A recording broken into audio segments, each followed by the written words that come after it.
Hello there, fellow magicians. How do?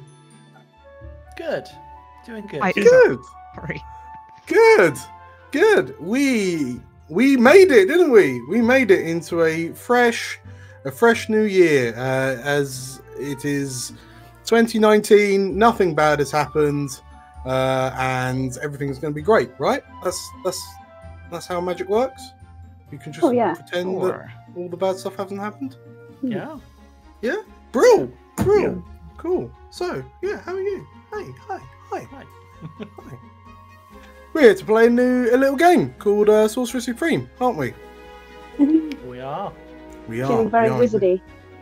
We're feeling very, very wizardy. I mean, I just assumed that I had a really good Christmas. But no, you're right. I do feel a bit more wizardy than normal. I would have been more wizardy, but unfortunately, the wizardy things arrives after the game. Yes. Much to my chagrin. Well, I think you find actually that a wizard's Amazon parcels arrive exactly on time, and they're never late. So, oh, this is going to be so. Yes, Sorcerer Supreme. This is a little 200-word RPG written by a fantastic young chap called Andrew Harrison, off of from the lands of Reddit, and it's a sort of rule set that I looked at and laughed at enough that I immediately wanted to play it. So I guess here we are. We've got some familiar faces. Hello, Carl. Hello, Tilda. Hello. We've also got Jake, who guest stars in our Shadowrun games. Sorry, London Underground, heavily influenced by the Shadowrun universe. But we also have a brand new face. Hello, Meg. Hi. Hello. How are you? Welcome to the channel. Thank you. Glad to be here. Yeah, you.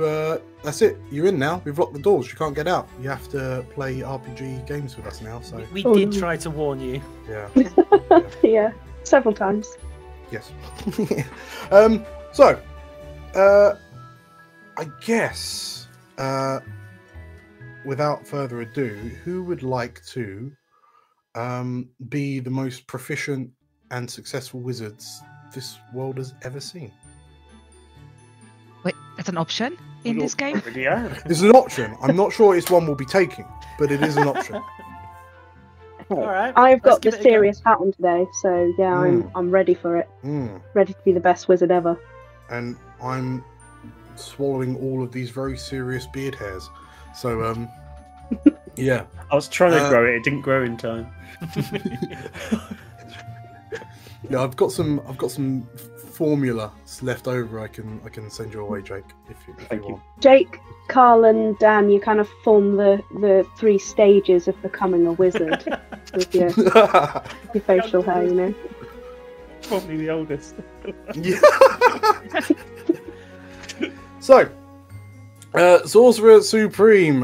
What is Sorcerer Supreme? Yes, as I say, it's a short 200-word RPG. You are all powerful, incredible, capable wizards.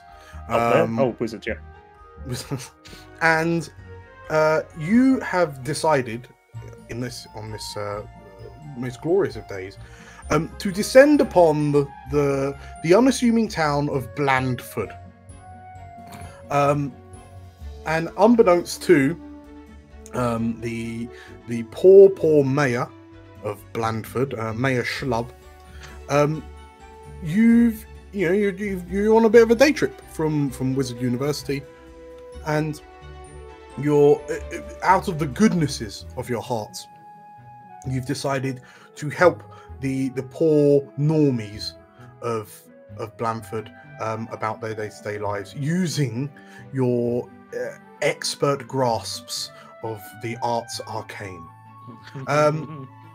So, as the 4 of you are heading kind of down the road towards the little riverside town of Blandford,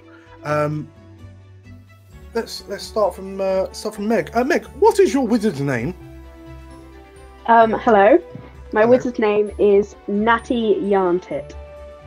Natty Yarntit. Hello. Hello. Hello. And if you were to describe Natty's one defining feature, what would it be? Imagine a village librarian who decided to learn magic from listening to podcasts. Okay. That's Natty, aren't it? Beautiful. Reached middle age in her mid-30s. Beautiful. Okay. In which case, next up, Carl. Give me a quick rundown or what's your wizard called? Wendleshire Wagstaff. Wendleshire Wagstaff. Beautiful. And what is the TLDR of Wendleshire Wagstaff? Wendleshire is, you know, very sort of small, huge bottle glasses that sort of enlarge his eyes. Think Bubbles from Trailer Park Boys. Okay. But Marvelous. slightly more competent. Marvellous. Lots Slightly of more cats? competent or less competent? Oh, he loves cats, of course. He is a wizard after all. Wonderful. And next to Wendleshire, Tilda, what is your wizard called?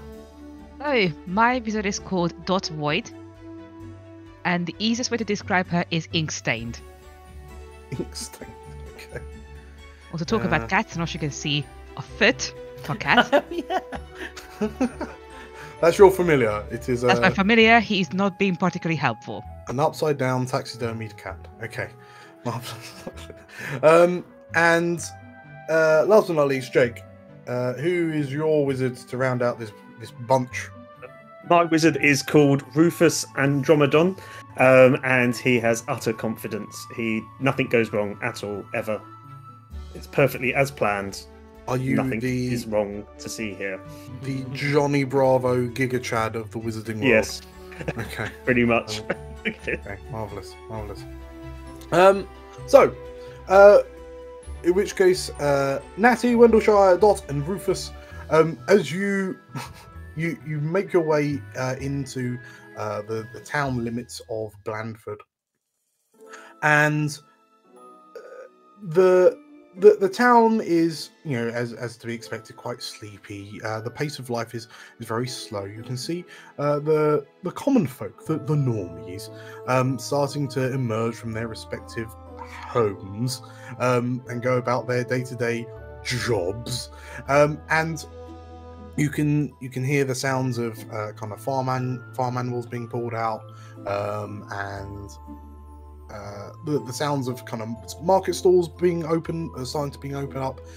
Some of the shopkeepers beginning to yell and hark their wares, and obviously, as you would expect them to, you notice that quite a few of the commoners are beginning to look over in your direction at your prestigious and very well-dressed selves.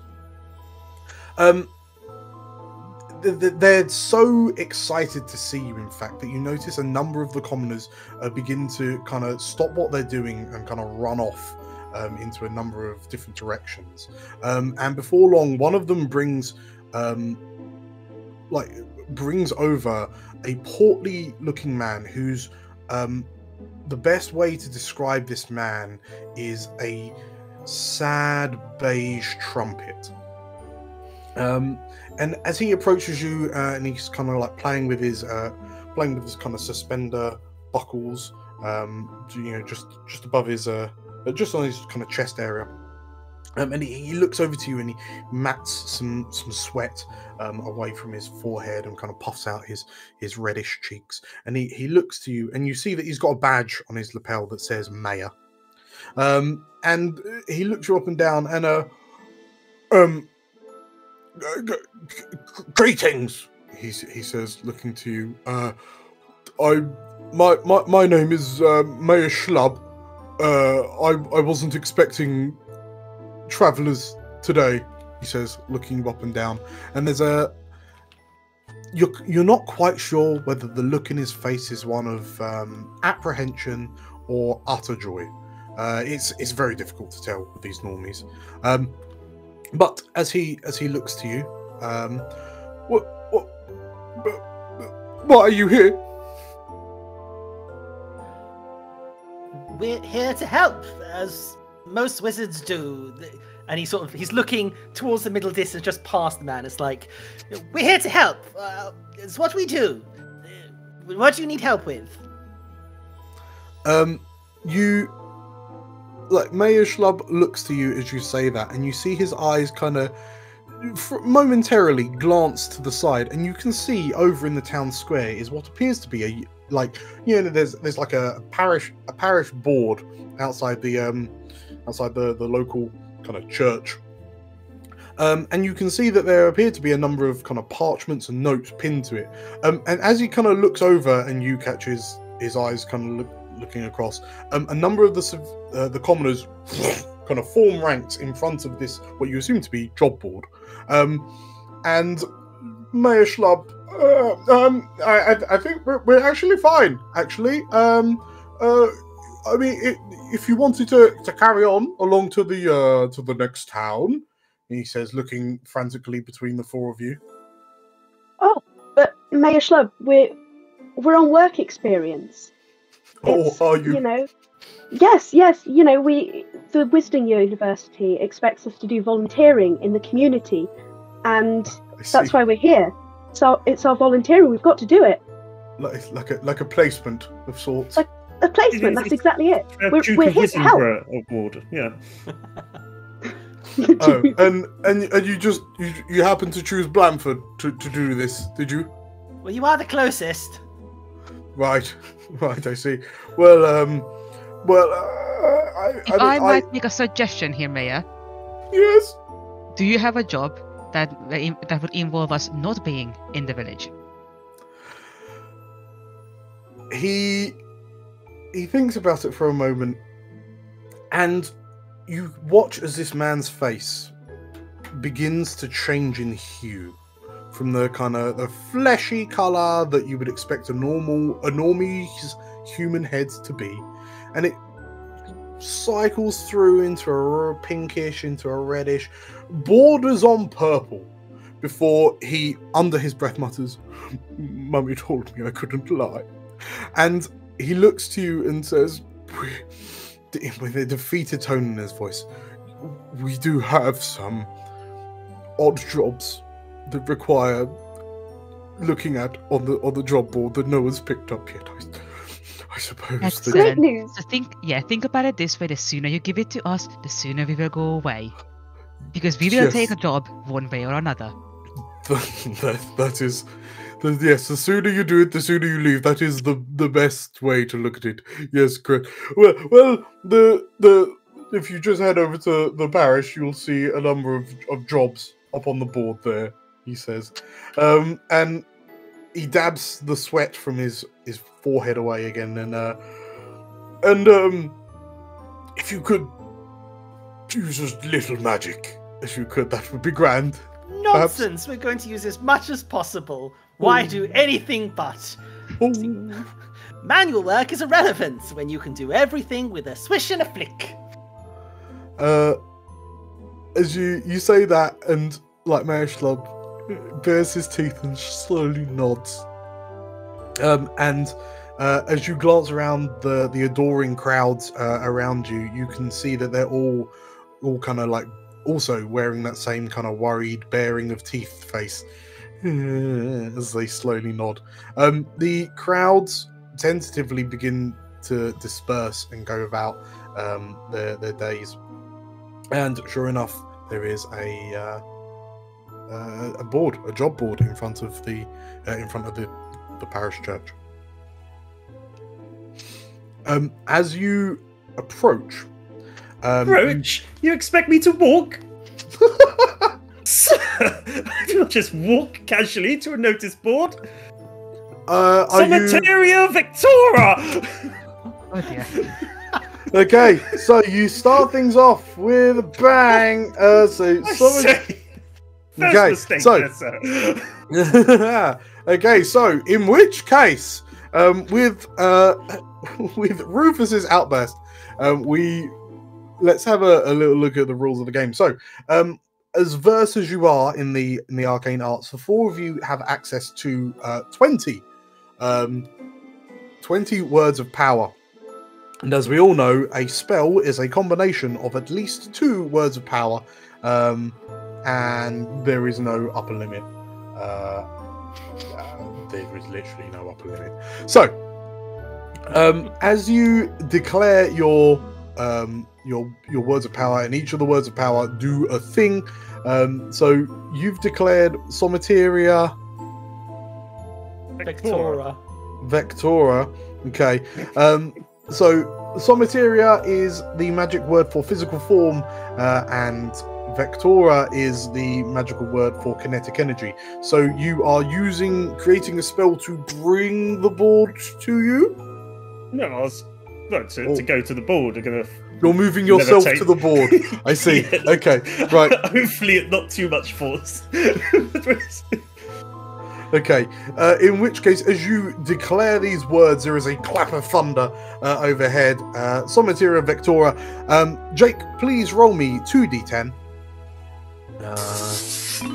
9 and a 1. Okay, so the way that this works is when for each word of power, you roll a d10. On a 6 to 10, it goes off as you pronounce it correctly. On a 2 to 5, you slightly mispronounce it. So the word of power works partially or incorrectly. And on a roll of a 1, you have a catastrophic failure because you just say the wrong word. So, okay. As we can see, you have correctly pronounced Somateria. You, however, you've misremembered the word for kinetic energy, and I can tell you that instead of Vectora, what you actually said Casted was... it on yourself, right? Yeah. 16. Oh, wonderful. Luminous light energy. So you have physical form, kinetic energy. As you declare this spell that will lift you off your feet and hover you towards the job board, you will watch as Rufus begins glowing extremely brightly, and becomes a being of light.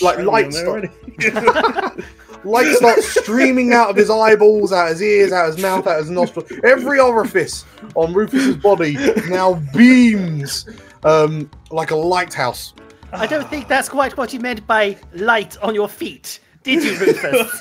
At this point, Dot is gonna take a look at him and like, okay, so any jobs in a basement, in a dungeon? So yes, this board, Rufus hasn't moved. As the rest of the three of you move to the board, and it's perfectly lit by Rufus's eyes scanning it from a distance. You find that there are currently 3 jobs on offer for yourselves. So the first one is from Baker Brown, who reports that there has been a number of scratches and droppings left, like scratches heard underfoot and droppings left in corners. He believes that there are rats in the basement, and he would like someone to go in and root them out. Fisherman Fred would very, very much like someone to help move his prize koi carp, because it's now grown too big for the fishbowl in the house, needs to be moved to the pond outside.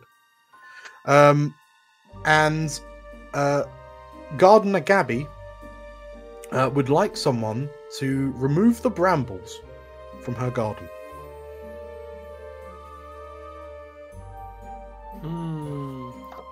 So, illuminated, such as it is, by Rufus's eyeballs. What do you want to go for? So there are Baker Brian, was that what I said? Baker Brown, you said. Baker Brown So Baker Brown has rats in the basement. Fisherman Fred. Fisherman Fred has a prize koi carp. Gabby Gardner.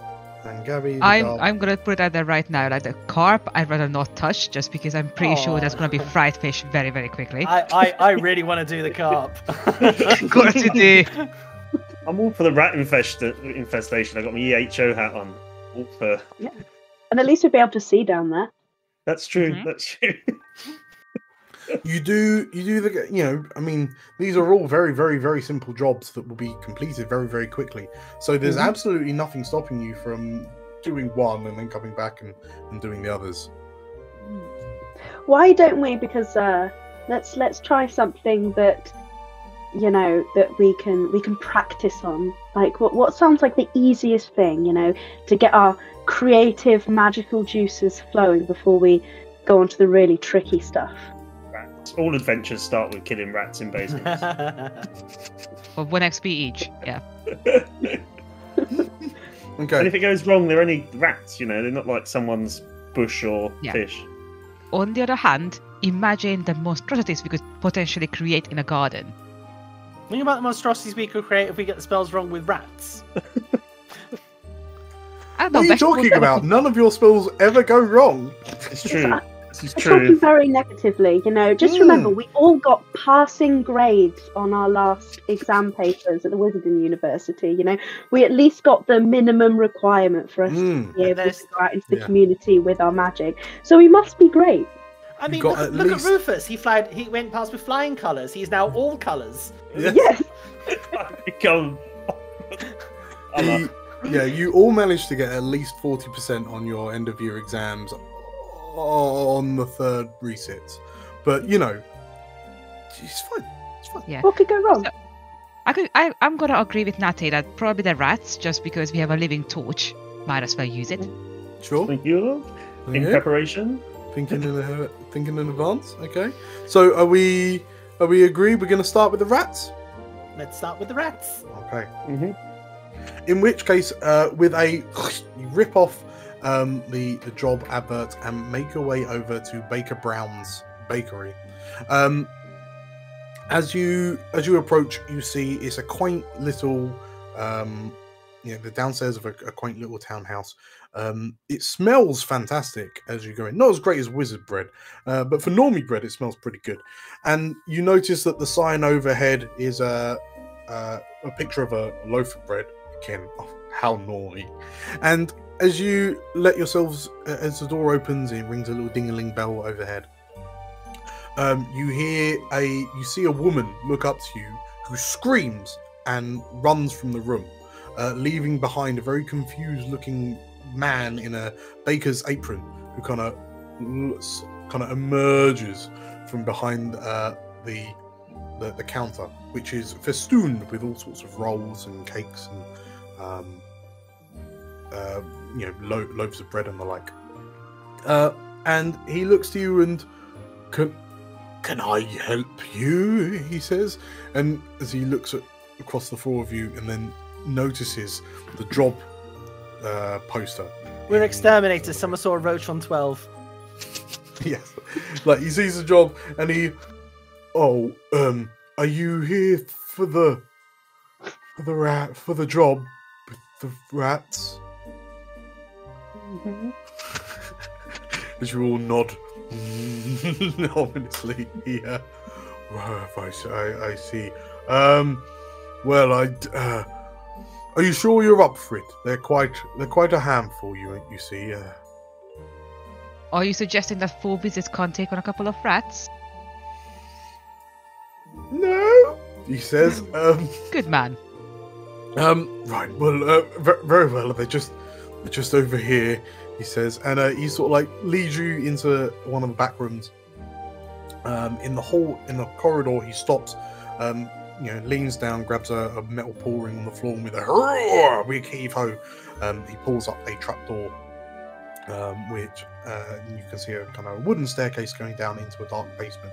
That is then immediately illuminated as soon as Rufus peers his head over to look into it.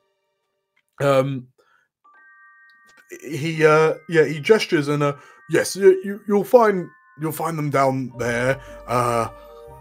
they've been. It's been a while since. Well, normally we hear them during the winter, but now that we're making it into spring, it's a problem that we can still hear them scrabbling around. If you could take them out as humanely as you can. The last thing we want is any dead rats festering down there, being flies and everything. But I trust it's well within your power to do a good job. He says, and like the baker gives you a nod, takes a step back, and lets you enter. We'll do our very best. I'm sure you will. So, the four of you make your way in. You have to kind of duck your heads to get into the basement. The basement itself is actually quite roomy once you get down there. It's the walls. It's very cool down here, and the walls are made of a sturdy-looking stone, because clearly this is the foundations of the building overhead. The floors are.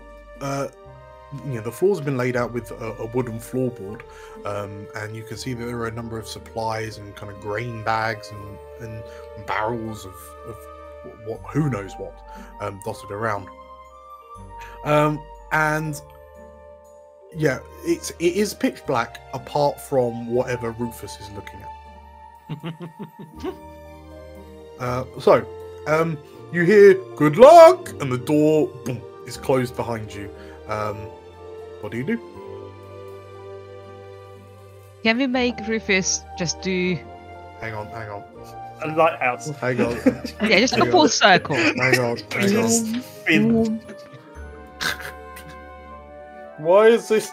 This is just only going in my face, in my mouth. Why is it? It's been a while since you've had facial hair, isn't it, Am I Dan? eating all the brill cream? So you're supposed to wear it, not, eat it as a snack. I'm just going to look more and more haggard as this recording goes on, aren't I? I mean, we're going to be doing that to you anyway. Yeah. Right, continue. As the door closes behind you, what do you do? Okay. I have an idea. We need to know where the rats are, and as brilliant as Rufus's little eye lighthouses are, we're only going to be able to see like small spots at once. So I want to make all the rats visible. So I am going to cast a spell to do that, which is Locatia Vitalia. With that, I want to basically, locate all the life forms in the basement. Right, okay. In which case, as you say the words, please roll me 2d10. I will. 2 and a 5. Okay, so neither goes quite to plan. Perhaps it's the first thing in the morning. You haven't had your coffee, and you don't quite pronounce either of the bits right. So locate and life.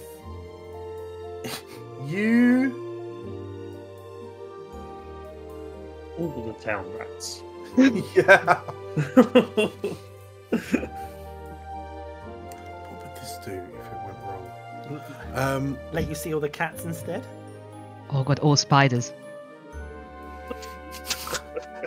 Yes, as you cast this spell, you you focus, you close your eyes, and as you open them and your irises are a different color to what they were a moment ago, you stop and look around and notice the only thing you can see now are living creatures.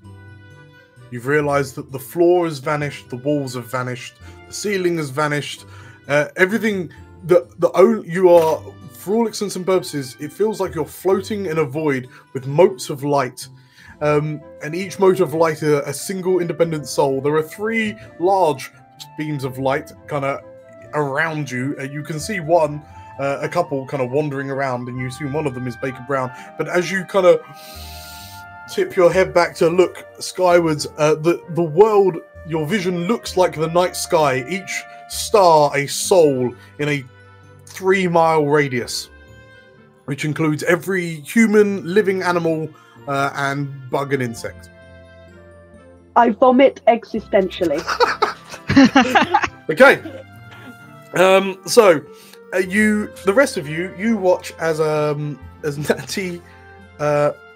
Natty's eyes change. She looks around and then begins vomiting on the floor. Wendleshire, what do you do? Well, it's a very well-known fact that rats and mice and all rodents love cheese. So what we need is cheese. And, well, I'd rather not have all this, and he gestures the vomit, lying around. So let's repurpose it. Right, yeah. So firstly, he gets his book out, puts his Coke bottle glasses right against the pages, scans them like, right, okay, I think I know what I need to do. Transmutia Cronus!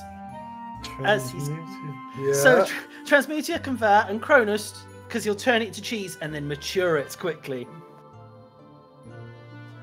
All right. Okay, I think what you'll have to do, I'm going to step in and say, because you need to specify what you're converting. So I think you're going to need to do a Transmutia, convert, Somateria, physical form, and then convert. So, time. Yeah, Chronos. So, that's a 3-word spell. So what was it again? It was Transmutia Somateria Cronus. Okay. Roll 3d6, Carl. And let's 10. see what happens. So 3d10. Let's see what happens. Okay, so as you something's maturing. Aged.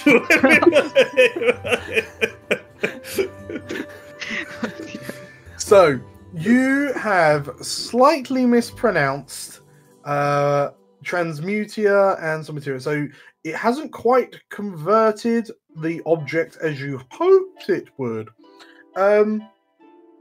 What happens is it does age, however. Please don't be a living thing. You cast this on the vomit? Yup. Mm-hmm. Right? Okay. It creates a little vomit boy that ages and dies in front of us. Yes. Okay, so you wanted to convert the vomit and then into age cheese and then age it. Okay, so you point your wand at the pile of vomit. As the transmutation magic strikes it, there's a big kind of poof. There's a smell of rotten eggs.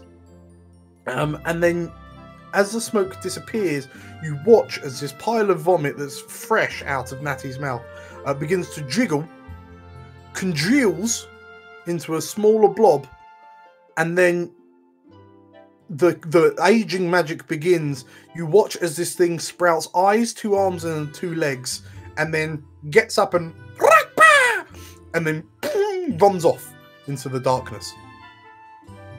A little vomit boy.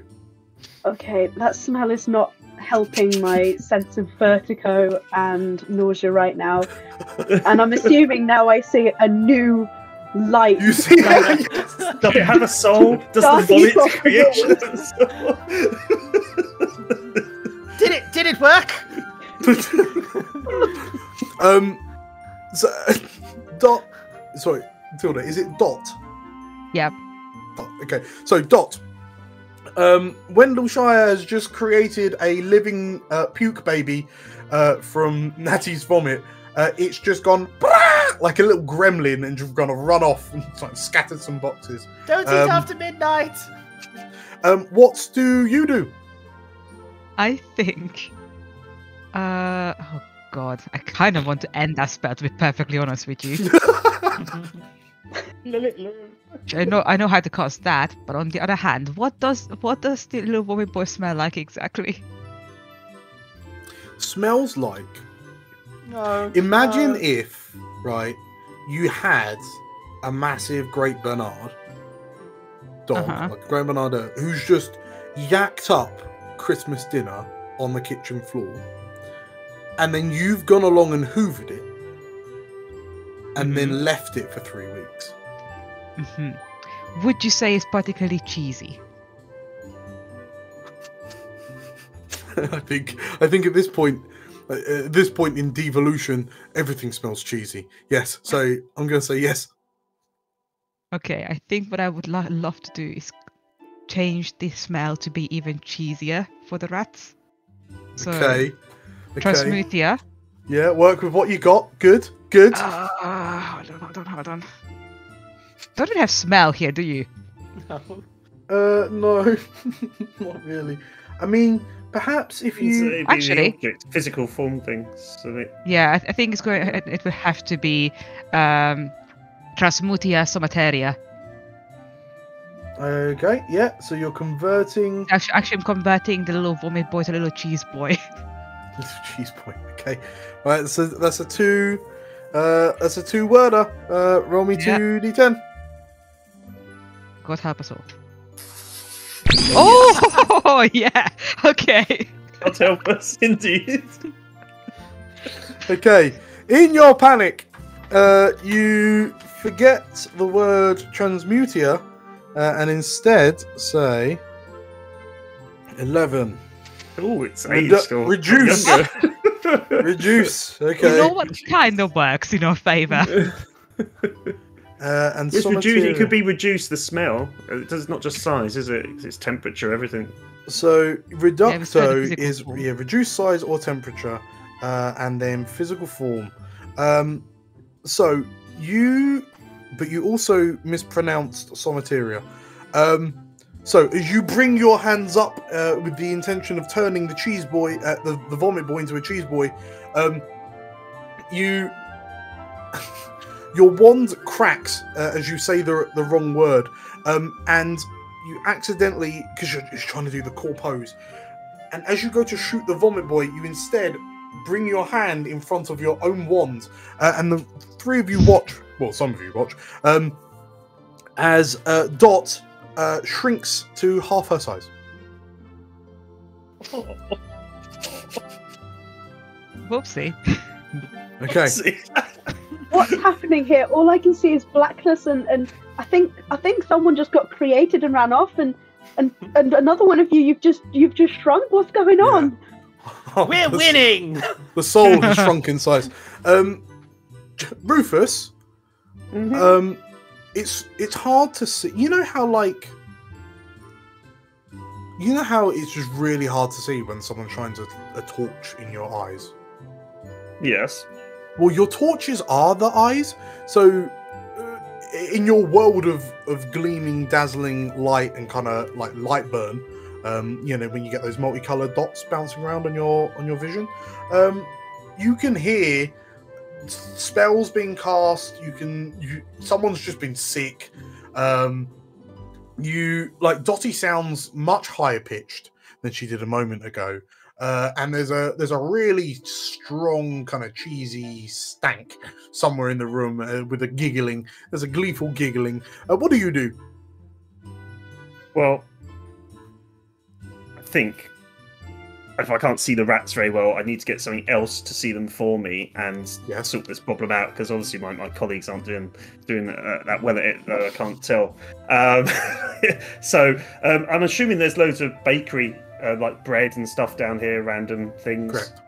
In which case, I'm going to try and bring it to life and instruct it to hunt down the rats and electrocute them when it sees them. I see. So you're instructing the bakery goods. Yeah, like the little Animate. Danishes, animate them, go full on Fantasia on them, and they can go and hunt down the rats. And if I could give the bakery bits like powers of electricity to stun the rats when they see them. Right. Tell me, what does that spell look like? I What does think it sound like? Vitalia si somateria potentia. I think it's like 4 words there. That's a 4-worder. I see. Okay. So just to run it by me again. So, Vitalia to animate the bakeries to get them to do like because they're about the same size as the rats. They can go in the same little spaces like the little danishes and the croissants and go running. Little croissant, 2 little legs as it runs into the hole. Clever. And then the C bit is the condition. So if if the little croissant, if the croissant sees a rat, it's then I need the some materia, which is the physical form of the rat. So if it sees the rat, it's then going to use a electricity shock on it, potentia, to stun the rat. Of course. Okay, roll me 4d10. This can't go wrong. This is it. Oh! I almost nailed it. Okay, so as you say, it's not the rat. Oh.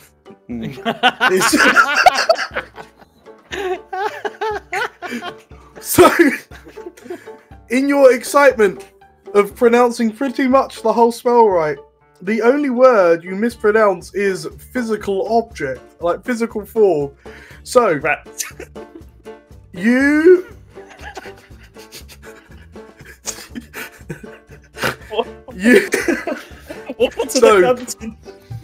bring your hands up. Your eye is a laser show.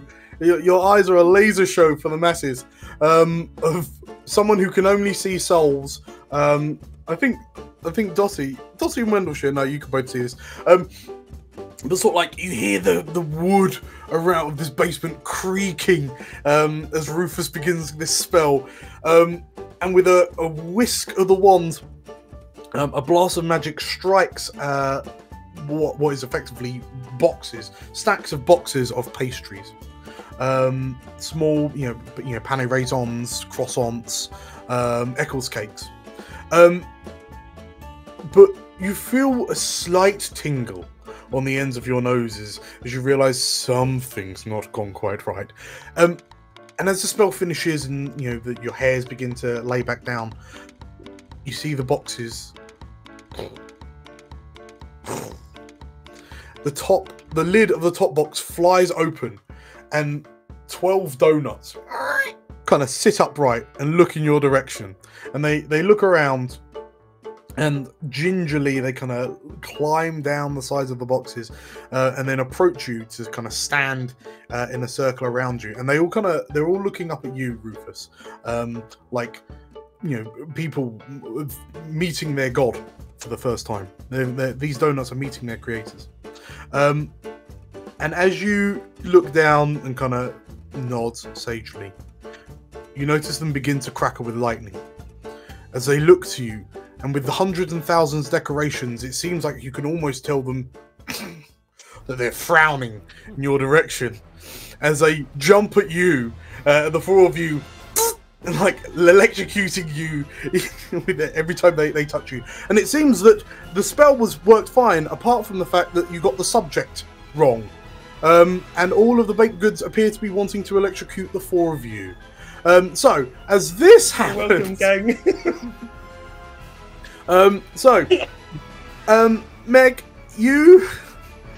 your world, so Natty's world, has just become significantly brighter, as what appear to be hundreds of small pastries have just gained sentience and therefore souls. And they are now swarming and massing towards you. But you also notice that there's sparks of lightning coming off their souls, and you get a little shock as one of them latches onto your ankle. What do you do? Oh my gosh, they're like little sentient fly zappers, but instead they're like wizard zappers. Okay, I'm panicking. I can't see anything. Just all these little lives being created and destroyed around me. So I'm gonna try and just get rid of some of this errant magical energy, and I'm going to cast Reducto Arcano. Okay. Okay, so you're just going to try and dispel them. What is it? Which bit are you dispelling? You'll have to specify. Oh, okay. I think first off, I'm going to try and dispel the I think because I'd be panicking and I wouldn't be able to see what was going on, I think I'd try and dispel my own magic to see what on earth the problem is around me first. So yeah, I'm going to try and bring back my sight. Your sight. If this goes terribly wrong... Okay.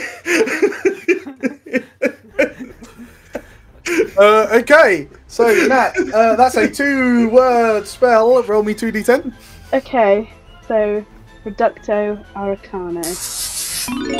Oh! The first successful cast of the game. Okay, so you you're not. You've completely lost track of what way is up, what way is down. It's like being underwater, and you've got no kind of 3D location. But you concentrate, you utter the magic words to yourself under your breath, just like you practice in the mirror every night just before bed. And with a bamf, the lights of the souls start fading away, and the world becomes.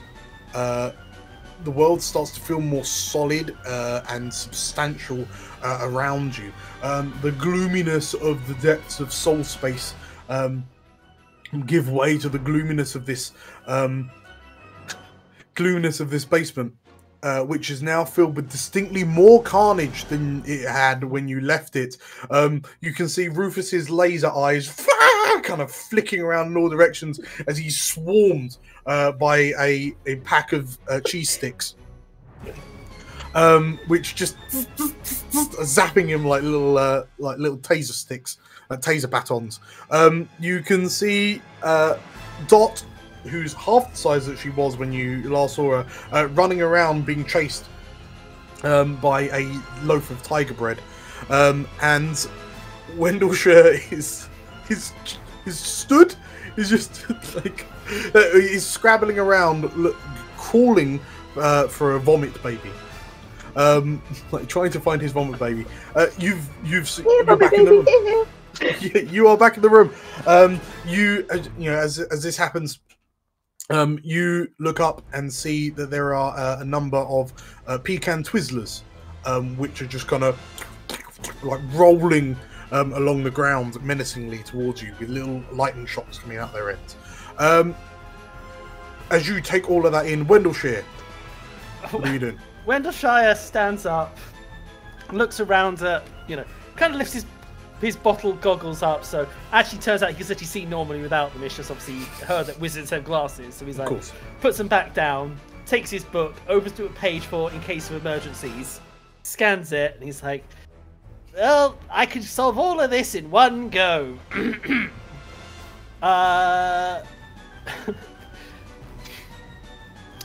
Thermia Locatia Cronus. He's going to set off a small explosion for 1 second in the entire basement. Fireball! At what? Okay, so I guess... What are you aiming at in this lovely wooden area? Center of the room for a 1 second fireball that fills the entire basement. Okay. That's a 3-word spell. That's a 3-word spell. Go. Oh! So, as this happens, you're going to look like me at the end of this. So, as this army of pastries, like you notice that Rufus has been dragged down. Dottie is smothered by the tiger loaf, and Natty as Natty's about to be tripped over by some marauding pecan Twizzlers. You conjure a small mote of light between your index finger, middle finger, and thumb, and as you flick it into the middle of the room like you're playing marbles, it explodes out. You all see a flash of white as this ball of flame explodes out. You're all shielded, because I mean that went off perfectly, so you're all shielded from the blast, but you just hear as all the pastries ignite.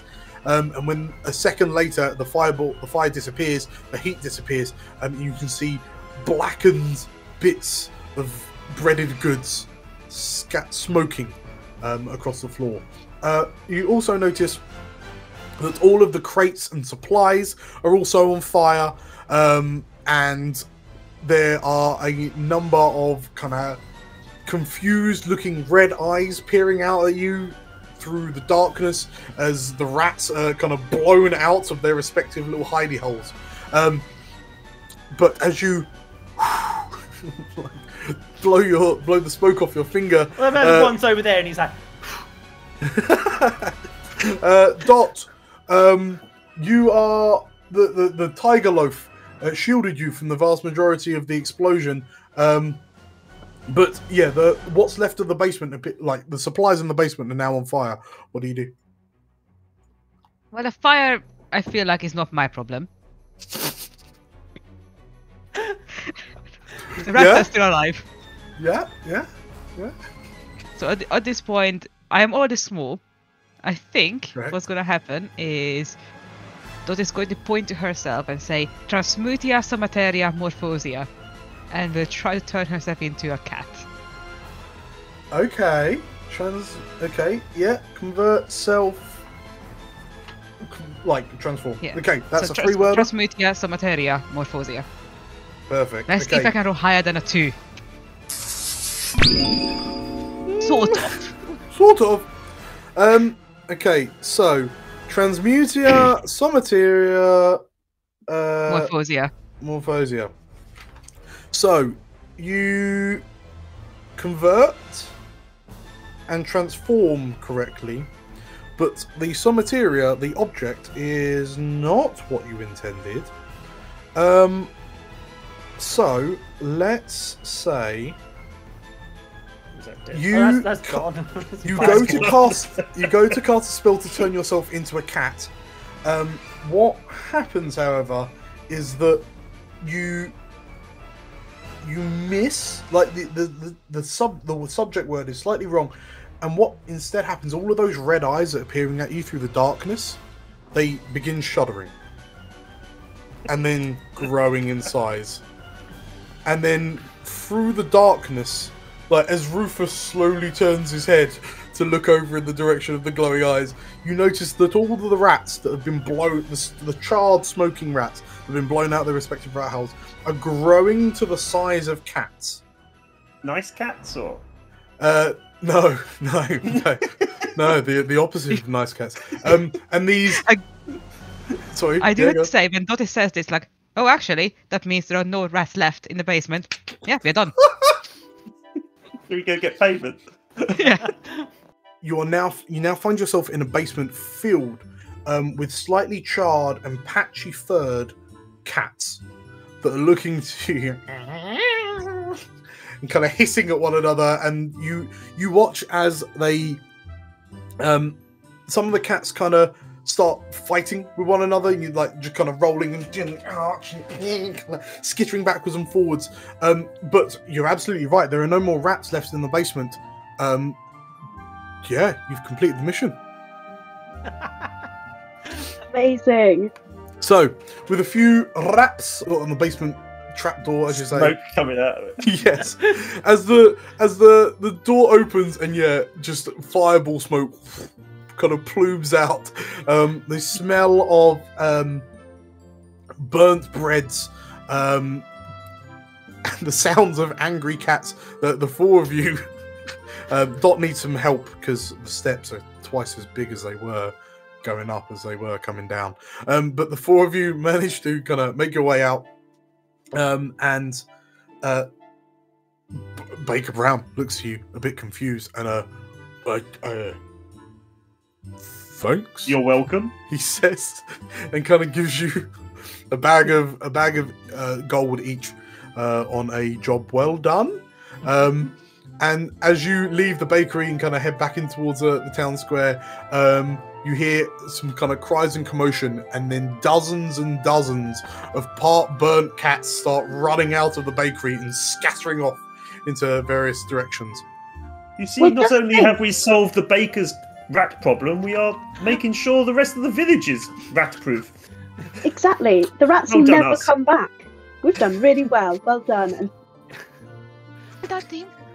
Flash cuts for a few days. They're putting a notice on the board like, someone help with all these cats.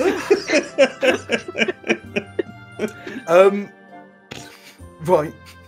So, on a job well done, as you make your way back out into the town square, let's grab a 10-minute break. Cool. brilliant. Right, catch you all a little bit. See you in a bit. Cronus! Bye-bye.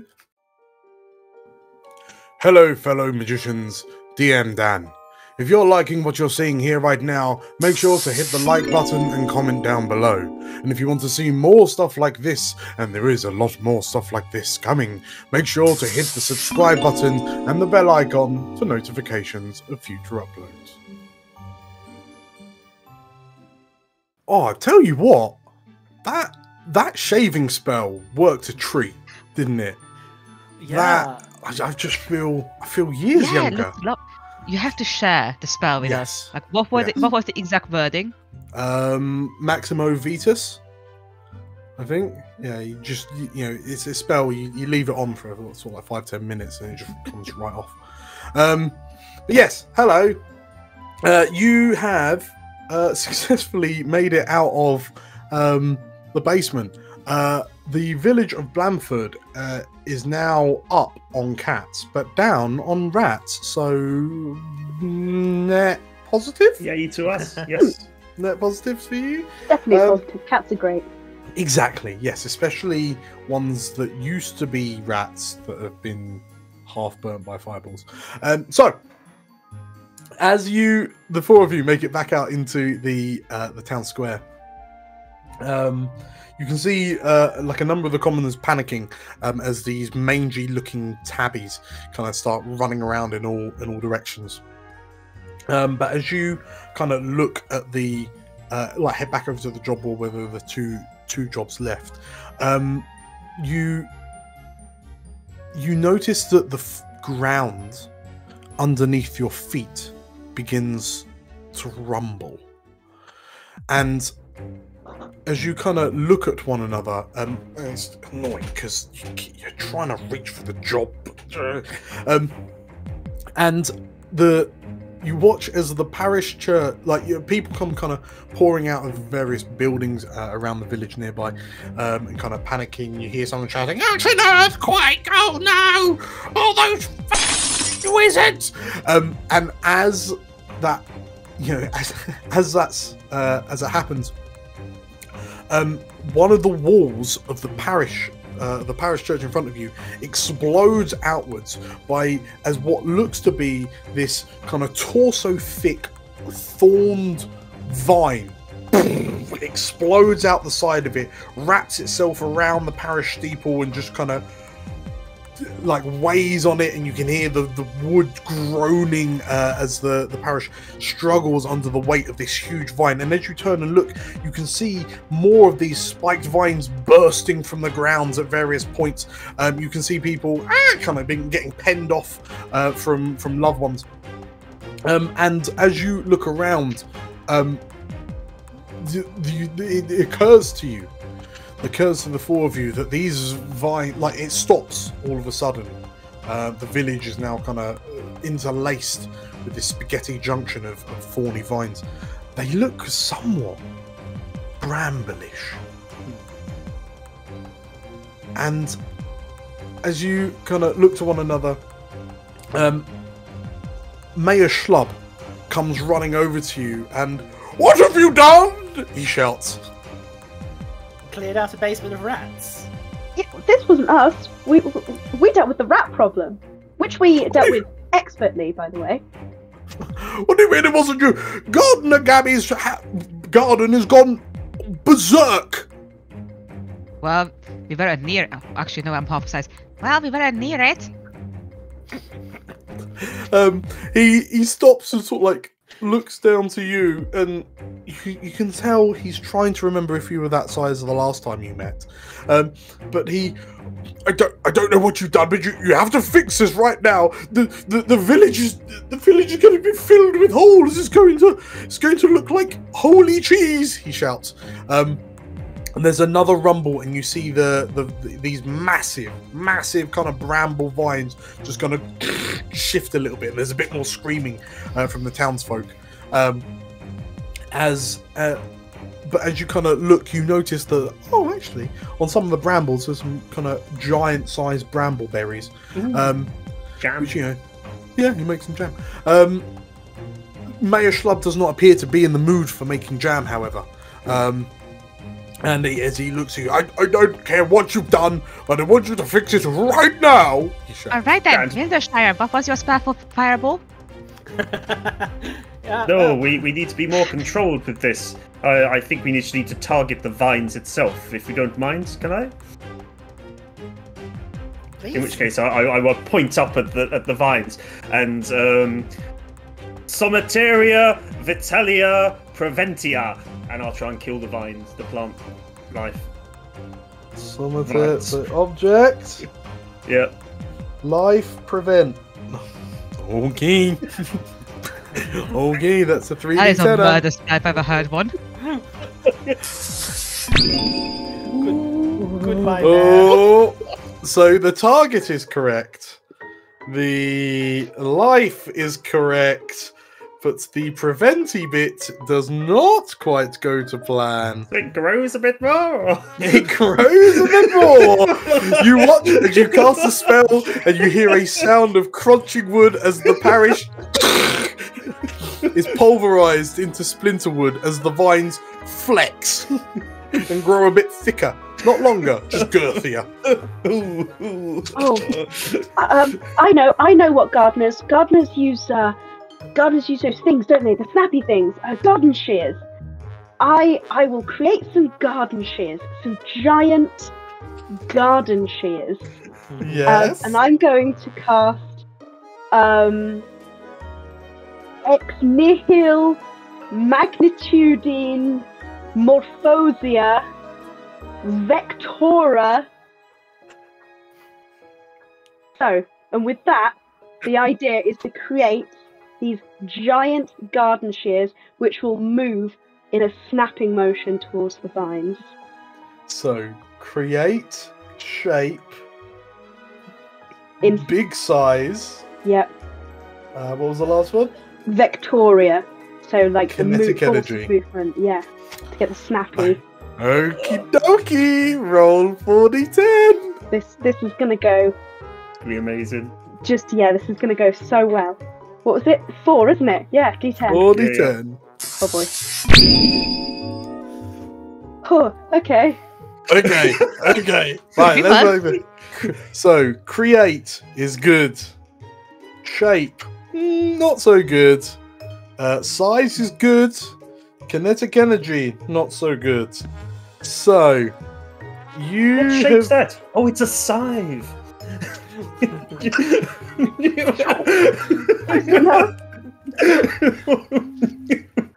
So, you know what? That is exactly it. So you're like, shears, doing a cutting motion, and as you cast the spell, what looks like a giant kind of pendulum blade, but horizontal, appears in front of you, and you watch as it just starts arcing from left to right in a straight line before you, and you watch as the commoners have to jump to ground as this thing, and it heads through the vine and shears right through this giant bramble, which seems to kind of quiver and recoil and almost scream as it disappears, like the stump of it disappears back into the ground. But you then watch as your scythe blade cuts a few houses in half, as just approximately neck height. the buildings just kind of clonk, like the tops of them fall off, and you now have these kind of beautifully open air living rooms for the villagers. Happy, not slashy. And the first house you see as the top of the house kind of falls off. The door falls off because there's no more kind of frame really holding it in anymore, and you can just see a number of children holding their teddy bears with the blade having just kind of gone over their heads as it disappears off into the countryside. You can just see trees toppling as it goes. Well, at least you've all got great ventilation now. Wendleshire. Right. So, how much of the brambles are left after the? Well, so there's still a remarkable amount. Kind of there's a corridor that's free of brambles. You did notice that the brambles that were cut seemed to kind of, as I say, shake, almost like it was screaming and shaking, and they pulled back into the ground, which is something that you know isn't normal when it comes to normie brambles.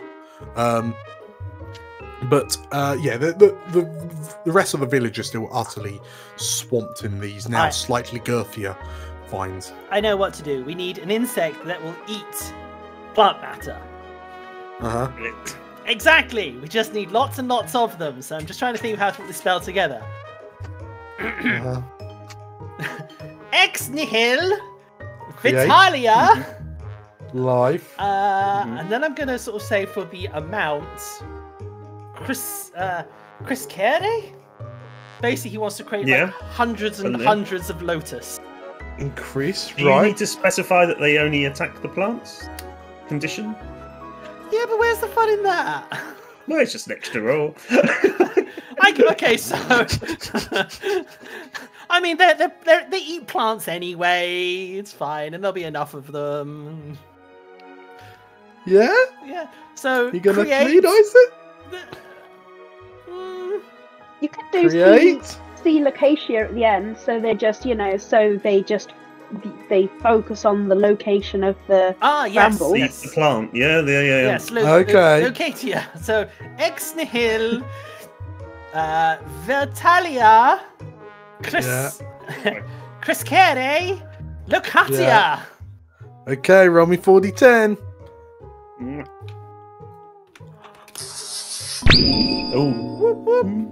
Okay, so create, not quite right. Life, correct. You've made some locusts. And then it was the size isn't quite what you were expecting. It was the amount I was going for. Yeah. And then 8 is located. Okay, cool. So you explain this, and your colleagues, yeah, very good. And as you cast a spell, and you can see like the sky darken as the shadows first of what appear to be countless locusts begin appearing in the sky. But then you watch as the shadow begins to merge and kind of combine into one, and as you finish casting the spell, you look up and there is one giant locust hovering in the sky, the size of a building, and it like a helicopter noise.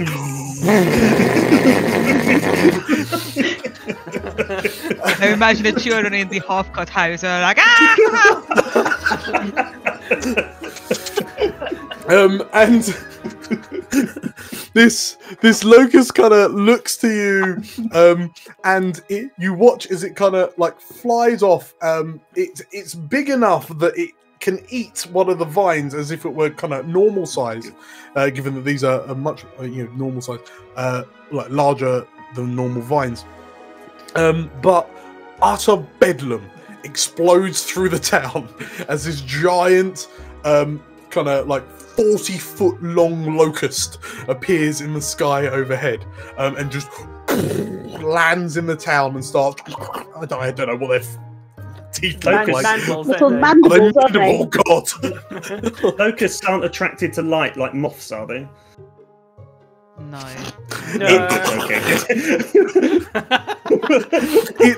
It starts chomping on the brambles, and there's a moment where it looks over to you, Rufus, and then goes back to the brambles. But I mean, one at a time. But at least he's doing something about it. As it starts chomping on the bramble again, you hear this kind of like deep reverberant roar that kind of seems to be emanating from the ground itself, and the vine that's being nibbled on starts to move and rise up, taking the locust with it. The end of this bramble vine erupts from the ground and begins flailing like a tentacle, with this locust flying around it, kind of blowing roof tiles off the nearby roofs with the flaps of its wings.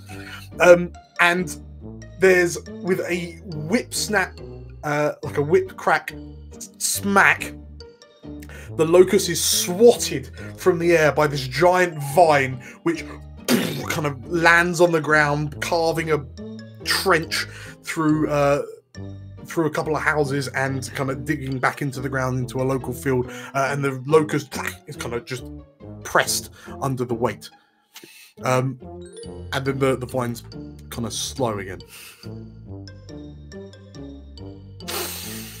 Well, I'm out of ideas, Dot. I'm not good at it. Yeah. That changes what I was going to do. 4 fireballs?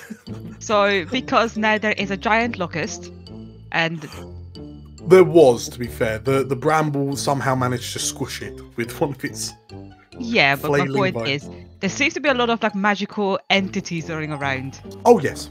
In this village, and I'm like, so Dot is going to be like, okay, I feel like it's time to stop this.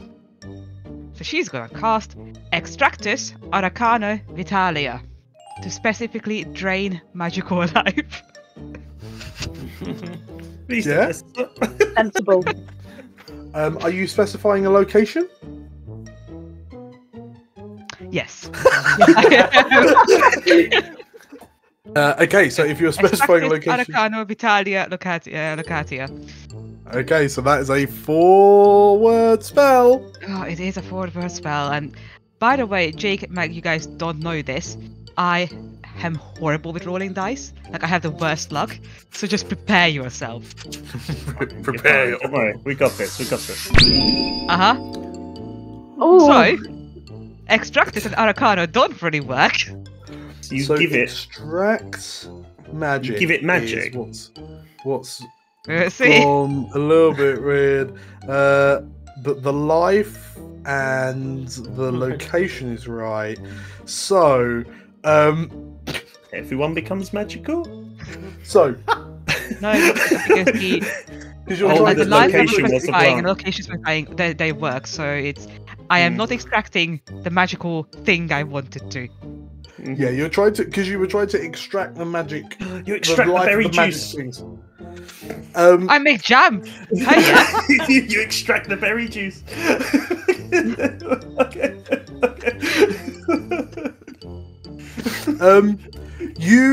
Okay. You approach the brambles, and as you kind of place your hands on them and attempt to wrench the arcane given life from this bramble, you feel the vine kind of shudder and shake underneath your hands as it vibrates more and more and more. And as you look, you can see the thing beginning to bulge, like the vine begins to bulge, and like you can see the skin of it kind of splitting under its sudden growth.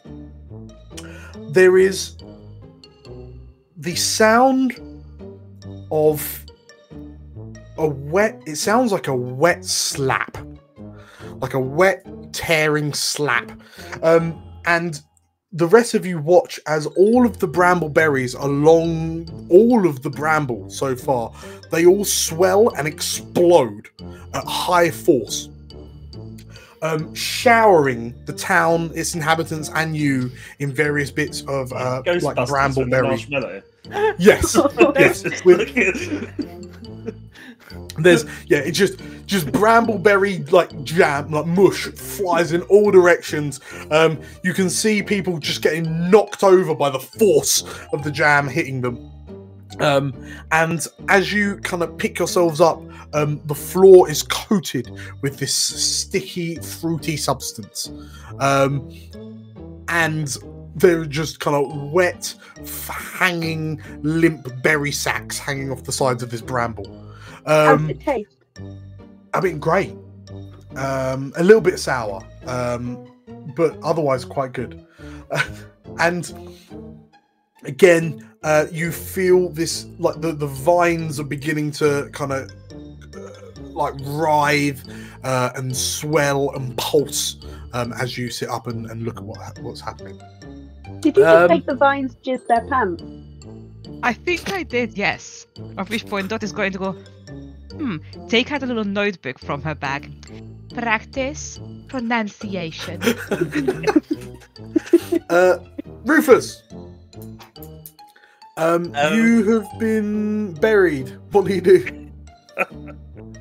No, I kind of want to reduce it, put it in a box, and just put it somewhere. But we've got to make it small, haven't we? I'm just going to reduct to it and hope I don't roll a 1. Yeah. So, So you're just going to try and reduce the size of the whole bramble? Yeah.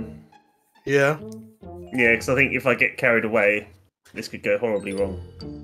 So let's just reduce it and make it more manageable. I mean, it's town sized now. This bramble is it's town sized. So you can't we just make the world bigger to make it smaller? Yeah. Yeah. Do that then. Yeah. I'm sure they've always That's wanted a bit to more be a wizardy. ship anyway. Yeah, we'll make the town bigger to make the plant smaller. Okay.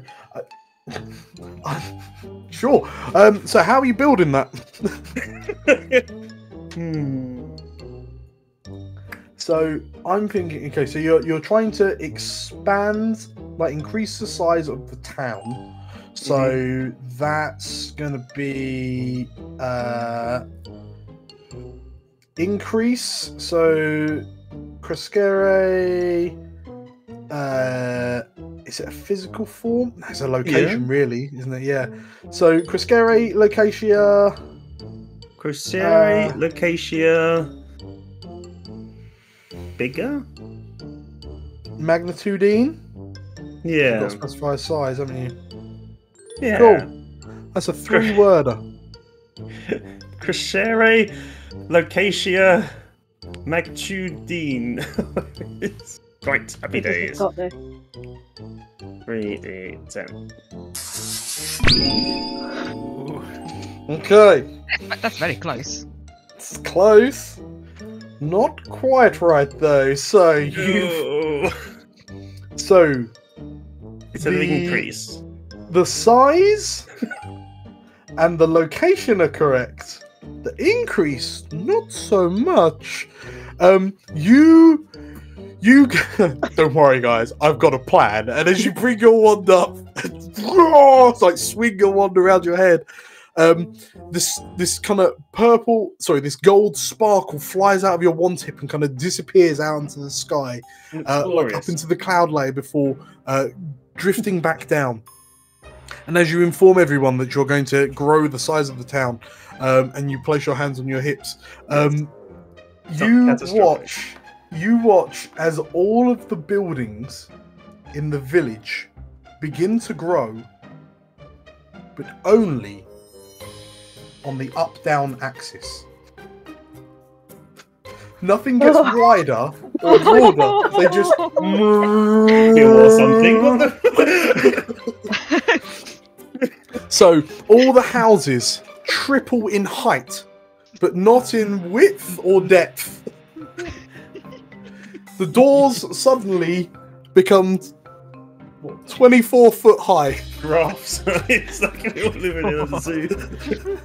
My head skyscrapers are very trendy now. Yes. As this happens in a nearby house, and the vines just kind of grow with it.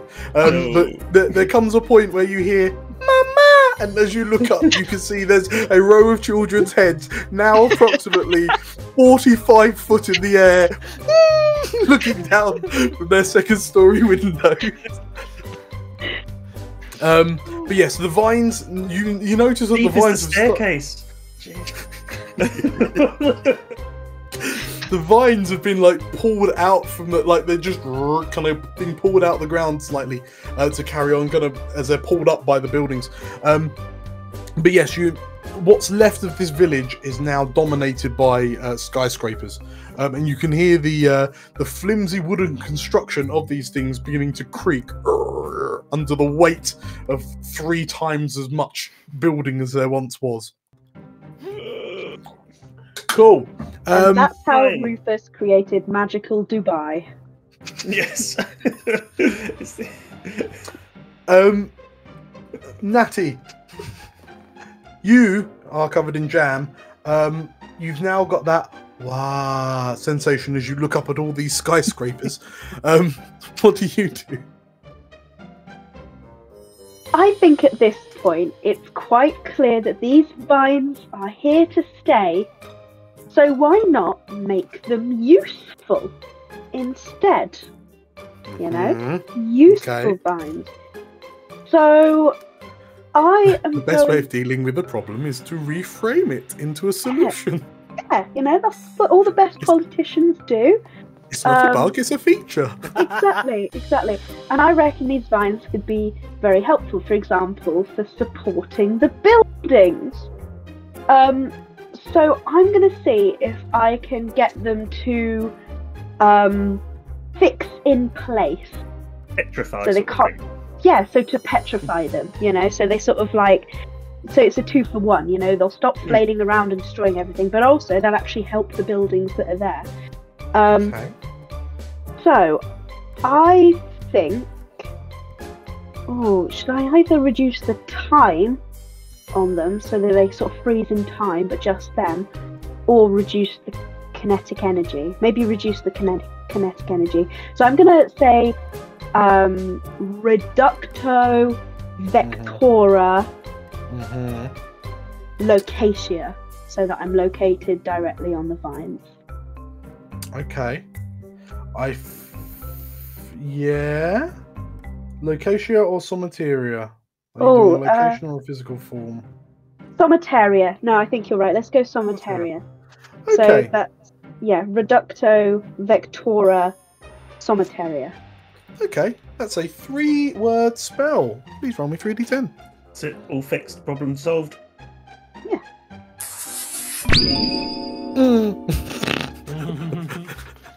So, the vines and the kinetic energy bit, that's fine. The reduce bit, not so much. So, you... You... size temperature.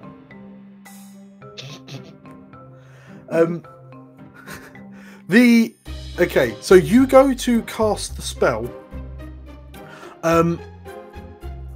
and you've targeted the right things. You've kind of done it's a reduction that goes quite wrong. So instead of reducing them in size, you watch as the points of the thorns on these vines,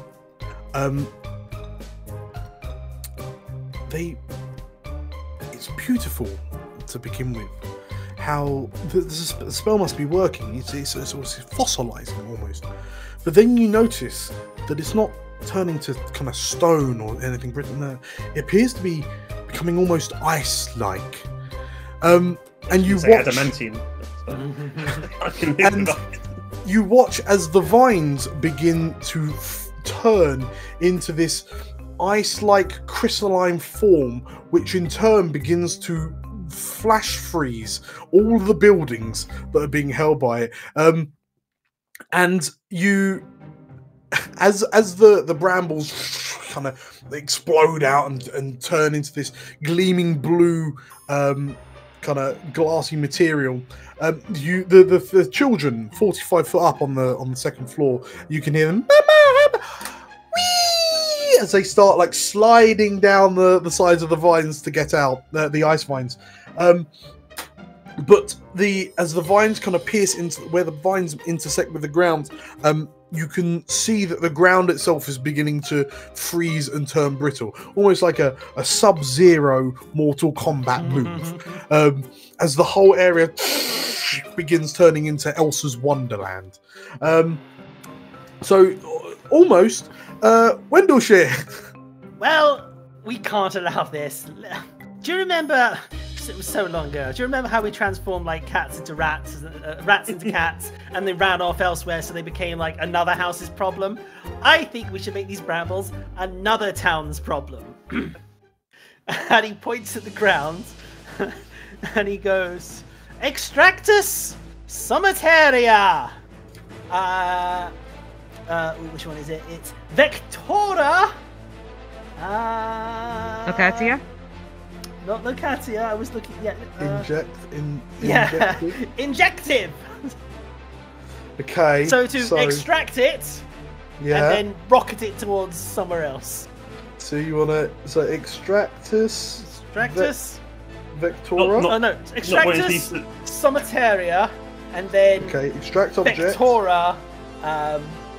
give it speed. Injective. To infuse and it then elsewhere. Teleport it somewhere. Yeah. Okay. Do you mind where it goes, or are you going to specify a location? Locatia then, sure.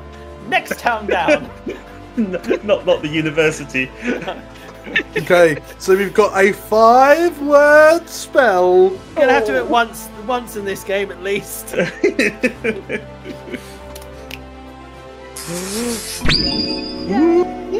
Yay! I extract something and send it to the next town down. The town. I extract this town and send it to the next town down.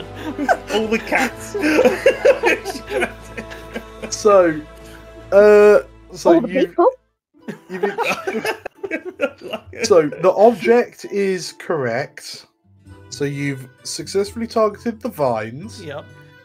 You've given the vines. You've given energy and a location and teleported, but not to the location you were expecting, and not the extracting that you were expecting. Okay. So the vines become this like beautiful ice sculpture. The townsfolk kind of running around. What's this? And you lift you get some height. You go to a nearby, first floor, which is about 30 foot off the ground, and you point. You kind of, with one hand you select your area, and you point in the direction that you want it all to go. And as you cast the spell, you watch as the vines, like the countryside in the direction that you're pointing, begins exploding and churning up as the brambles sprout anew and just and begin growing in the direction that you're pointing in a fan shape. And you just watch as these brambles like explode out, petrified forest, Final Fantasy IX style, and just like. You can see like a little caravan, like a little trade caravan, just kind of coming along the path, and then flipped as one of these massive bramble roots kind of pancake tosses it. And just off in the distance, you can see the next village, and these brambles just embed themselves in amongst the town, like a couple of miles down the road. Well, that went kinda as I was expecting. Oh, well, they're definitely another town's problem. That is correct. So, as this, with that, in your elevated position, on the first floor of the 30-foot tall first floor, you notice that all of the brambles that you just fired out into the next village, as I say, they kind of fanned out, but as you trace the like the emerging vines back to where you are, you notice that there seems to be a particularly thick knot in one of the nearby gardens. You assume it to be Gardener Gabby's garden, but there's almost like a cocoon-like knot of brambles that's emerging out of the ground there. He relays this down to Dot. Okay. With that information in mind, what do you do, Dot? Do I want to do something incredibly stupid? Yeah. Yes. I think Dot is thinking like, this did not go as well as she was hoping.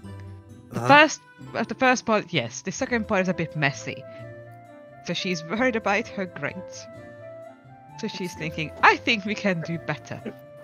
So she's going to cast, and I might be wrong here, Reducto Chronos to turn back time.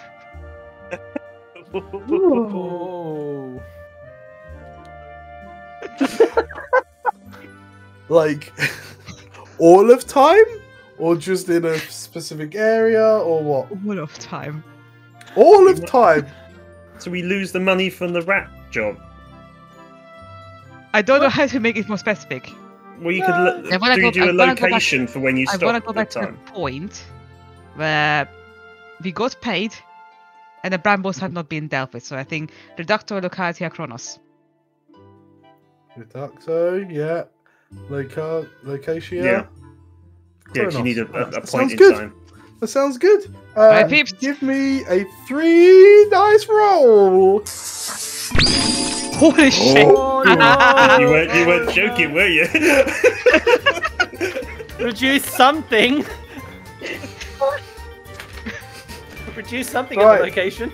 So, Used the time. the time. Time is fine.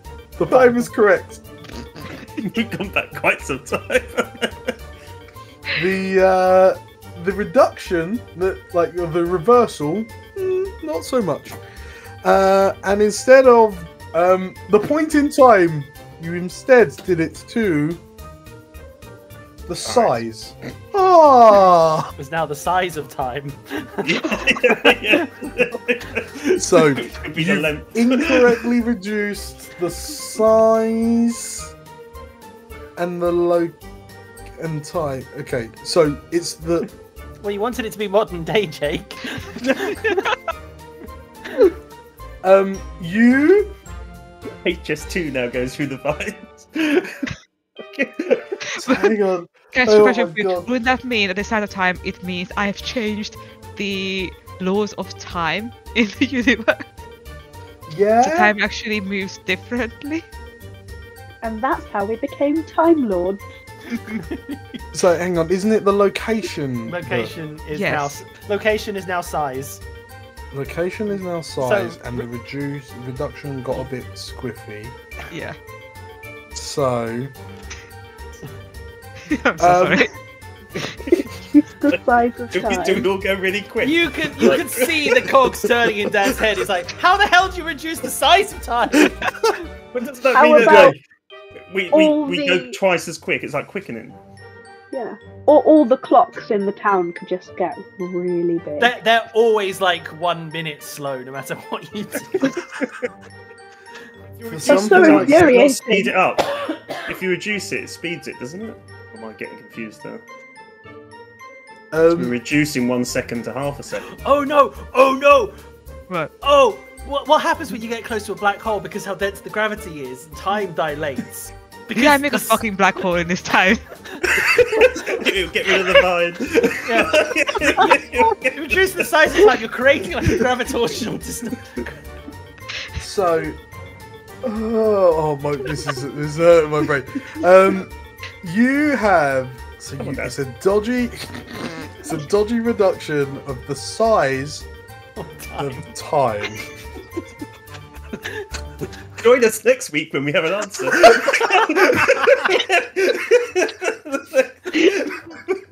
Do we know like an astrophysicist we can call up? Yeah, let me just get Neil deGrasse Tyson on the phone. Comment below. Hold on. I actually do know. You feel this pulse of temporal magic erupt out of Dot. And initially, nothing happens.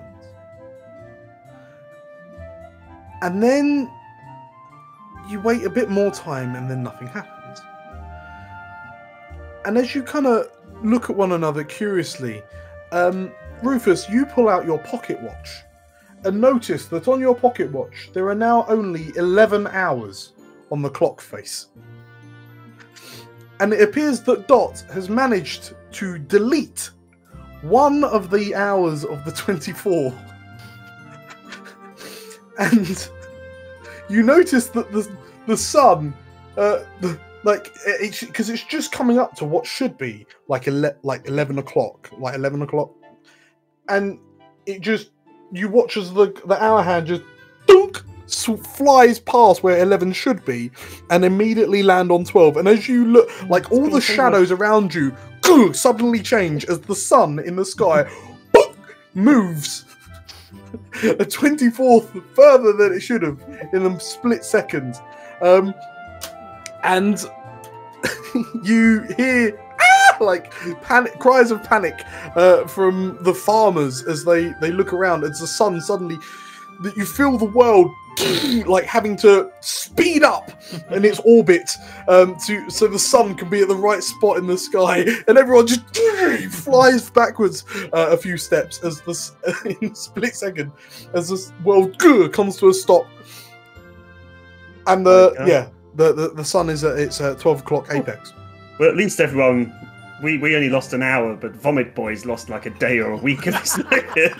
So the small graces. Right. Oh dear. Okay. Let's not mess with time again.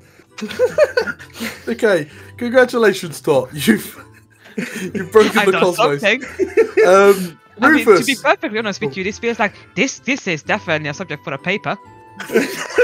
Yes. Yeah, but you've got 1 hour less to write it. Rufus, these plants, plants grow on light, don't they? So if we extinguish the light, it will kill the plant. Yeah, it's a 5 thesis. No. Let's do that then. Yeah. Right. So how are you?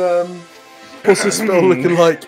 Tell me what it is exactly. We have to locate something, can't we? So let's locate the sun. It's a bit further along in the sky than you were expecting it to be. I mean, this is the equivalent. Yeah, no, you go first. So this is the equivalent of getting a kill streak in like Call of Duty and dropping a tactical nuke. But also, I am a bit concerned that you are casting a light-based spell when you are made of light at the moment. His world is light. If it messes up, it might turn the light off. That would win-win. It's fine. Okay. Right.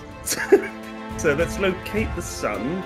Let's reduce the sunlight. Oh, not the sun. Okay. Reduce the actual light. Luminous. And do we want it for a certain time, or should we just reduce it? Prevent it. So prevent it from shining. Yeah. And for what we know, it was the machines ourselves who scorched the sky to stop the machines. Okay, so what's the spell looking like? Locatia Reducto Luminous Preventia. Do we need it for a specific time? Because that might be forever. So Cronus, or? I mean, we just realised what happened with Cronus. Just long ago. In fact, no, we said no to time anymore. We did so, say yeah, no let's to just time. We can turn the sun back on when we need to when the plant's dead. Turn the sun back on. Exactly, we'll just magically switch. Locatio Reducto Luminous Preventia. Oh, yeah, I've got to do something. Genuinely scared. Oh, it's success! Finally. Amazing. Oh, and I turn off the sun with an eclipse of my brain.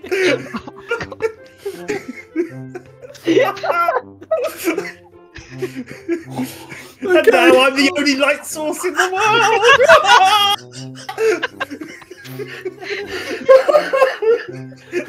Hopefully the plant doesn't grow towards me now.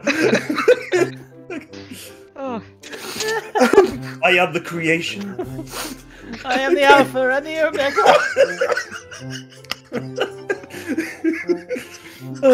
Okay.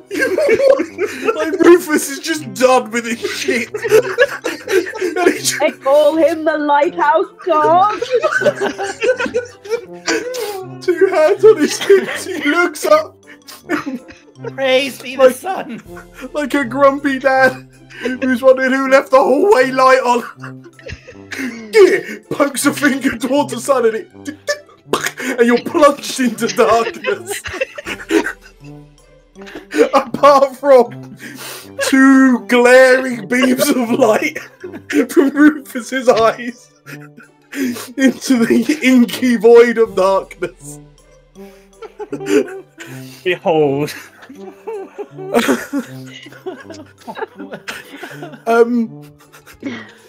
Oh my god. Right. I mean, it certainly slows the brambles down. Yeah. So we can't see the brambles anymore. So you can only see what Rufus wants you to see. As all things should be. So I was saying, if Rufus doesn't want us to see the brambles, we actually can't believe that they are gone. Yes. I win. Okay. Close my eyes. How about I give you my glasses? Then you can like turn yourself into proper headlights. Like War of the Worlds. Fucking beams of Sauron the I will climb to the 2nd story at 40 foot up and beam my eye across my new domain. Yeah, you created your barrack-dur, now you stand at the top of your tower of I have my tower, my one all-seeing eye. You plunge the land into an ever darkness. If I I knew this was passed going to wizard in happen, school. I would have stayed in the soul void. I see you. Natty, we need to destroy the Dark Lord, it seems. Tell you what, Okay. Forging jewelry.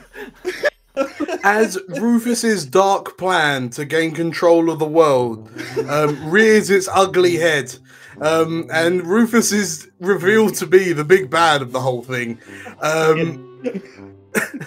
Natty, what are you doing in this exact moment in time as the inevitable, well, without the sun, the very sudden heat death of the universe is beginning its barreling its way towards you? What do you do? Okay. I think what this man needs is a healthy dose of humility. At the moment, he's the only light source on the planet. So, I am going to invent electrical devices that emit light. I'm going to invent torches. Okay. And the way I'm going to do that is, and I'm going to invent torches for everyone on the planet. So everyone will have their torches, will have their electric emitting light devices. So I'm going to say ex nihil potentia somataria. Somataria. So create electrical energy object. Yes. And I guess I'd want it for everyone. So maybe Crescere? Yeah, increase. Sure, that makes sense. Roll me 4d10. Okay. This can't go wrong. That's like a less than 6% chance, Jake, that you did that. You're welcome. Oh no! Oh god. Oh, okay. Very close though. You have created a light energy object, but the size, you've misremember that word, and instead Time. faithful friend. You create. Okay. The timeline. You successfully create. Caveman with a torch. You successfully create a electrical energy, a light, a torch. But instead of creating loads of them, you create it. You can see it in your hand. The cylindrical shape, the glass front, the AA batteries that never seem to last as long as you want them to last. And then at the apex of the casting of the spell, it vanishes from your hand.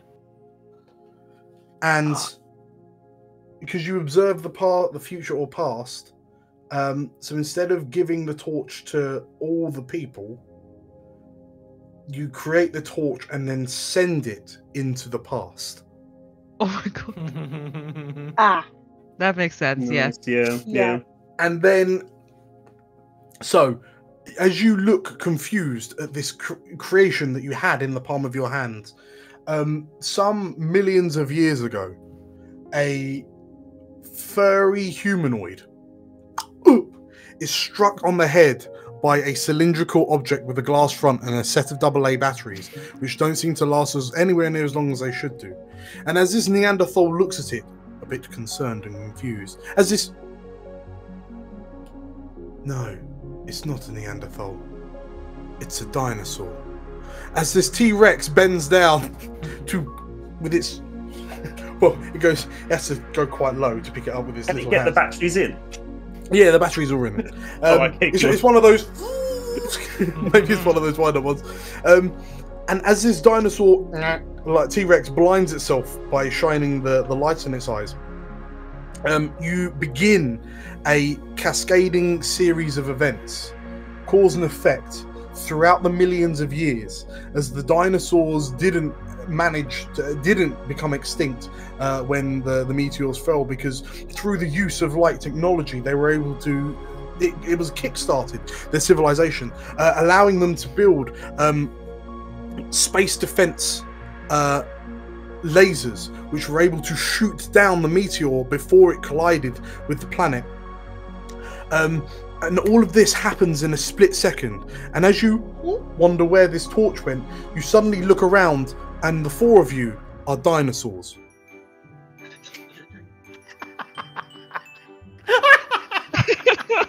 Friggin' light coming out of his head.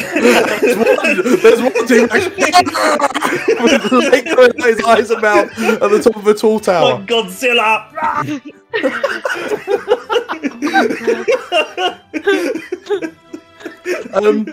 But in this moment, nothing is wrong, because this is how it has always been. Wensleyshire. Nobody say Kronos ever again. Wendleshire.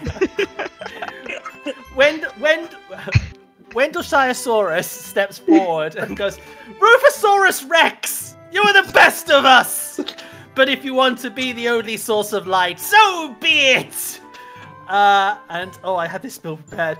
And I've forgotten it because that was just also funny.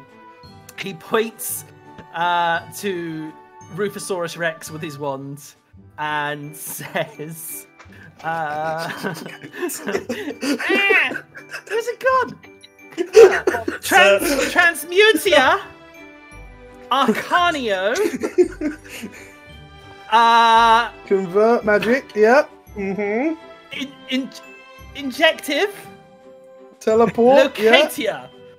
He wants Teleport to transform Rufus into the new sun and inject him into the sky. Okay. I look down upon you in the... You want to be king? Here's your crown. Done. Okay, roll away, 4d10. 4d10. Oh, no! Where have you sent me? Where have I sent you? I convert you into a sun at least, and I send you, but Okay. I don't know where I sent you. Well, you did. You mispronounced. Well, you didn't say It's location. because I'm not used to my more. Right. So instead of location, instead you said magic. I become magic. I convert you into a sun and then I inject you into our magic. Our magic is now sun powered. There is no sun to power it. I have killed magic. You just made it solar powered. Okay, so you. So what was it? I convert. I convert a wizard into a sun and inject him into magic. Okay. Yeah. But instead, yeah, you've changed magic into solar energy. So as this happens, change solar into magic. Well, I change you into a sun and then inject you into magic. Yes. And that's how we solve the climate crisis. With renewable magic energy. In which case, yeah, at the apex of your, at the peak of your victory, Rufus, you, as the spell is cast, your body begins to glow brighter and brighter, and with a zoop, you disappear from the top of your second-story tower.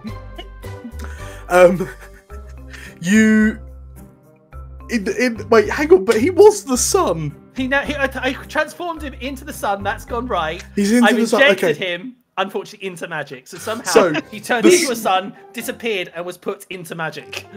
The sun has become the source of magic. Yeah. So the sun, like the sky overhead, rips open with daylight. As the sun rematerializes in. I materialize. Thank you. As Rufus the sun Rufusaurus Rex. Rufusaurus Rex the sun rematerializes in the skies overseas. As you are bathed in the sunlight In Rufus. Thank you. Rufusaurus Rex with dinosaurs. you feel yourselves becoming supercharged with solar energy.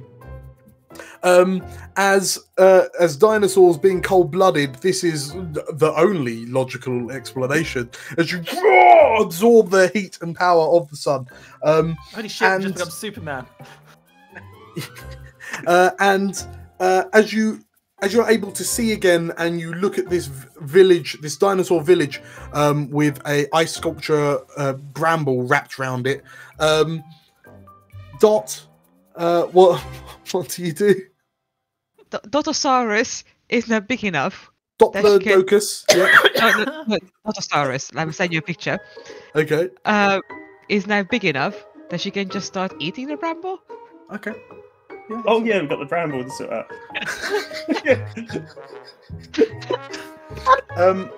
Is that sorry? Are you just eating it? Yeah, I'm just hungry. Cool. So you are able to do things without using magic. If you can roll me a single d10. Sure. Oh, yeah, Surely I can eat without a problem. You need to roll really high. In that case, that's. You need to roll if it's a risky thing. It's a goddamn bramble. I am a dinosaur. Can I just eat something, please? You need a 9 or better. It's a giant ice bramble. Oh, I thought about the ice. Yeah, Never it's an ice mind. Yeah, your tongue's gonna stick to it. I thought you guys. Oh my god.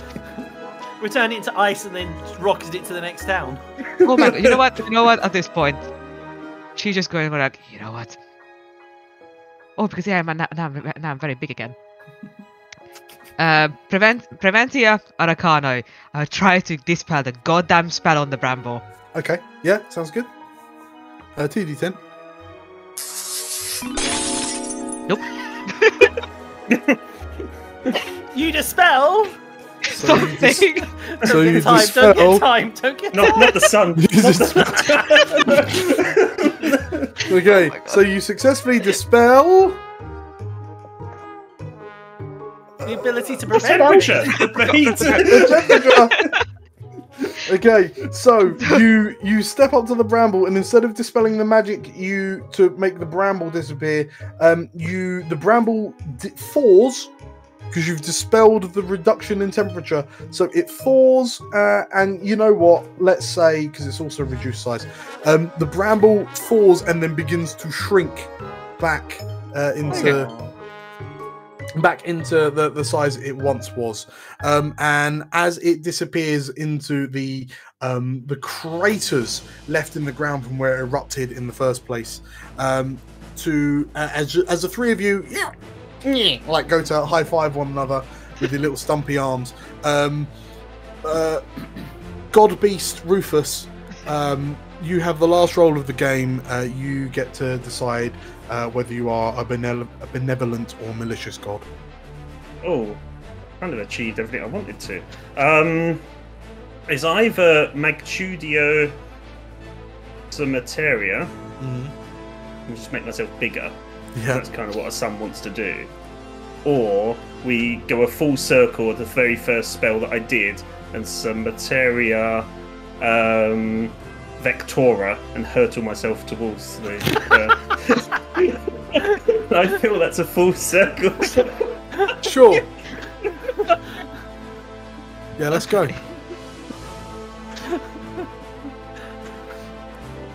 This is turning into like some crazy mythological deity origin story, you know, like this is how the world lost and then reclaimed its son. Yes, Solitaria. Or depending on how the spell goes, it could be the death. Oh! Success but failure. So me, but wrong direction. Or the planet starts spinning around me. I don't know what you want to do. And I'm stuck there. So you've lodged. Yeah, well. Tell you what, you are a benevolent god, aren't you? In your last act, you take this planet that you once called your home, and through your arcane might, you force it to begin orbiting around you. Yes. As the new sun in the cosmos. Does it get its hour back? It does. Yes.